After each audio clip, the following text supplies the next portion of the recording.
தேவையே இல்லாம பொதுமக்களை அடிக்கிற அதிகாரத்தை இந்த காவல்துறைக்கு யார் கொடுத்தது? நம்ம தமிழ்நாட்டு சிஎம் திரு ஜோசப் விஜய் அவர்கள் விவசாய கடனை நான் முழுவதுமா தள்ளுபடி பண்ணி தரேன்னு சொல்லிட்டு விவசாயிகளோட வயிற்றிலேயே அடிச்சிருக்காரு. அதனால விவசாயிகள் எல்லாருமே கடந்த 10 நாளா போராட்டம் பண்ணிட்டு இருக்காங்க.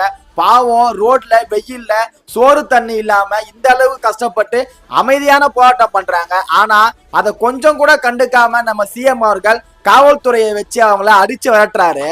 காவல்துறை அதிகாரிகளுக்கு ஒரே ஒரு கேள்விதான், சின்ன சின்ன குழந்தைய ரேப் பண்ணி கொன்னு தூக்கி போடுறாங்க.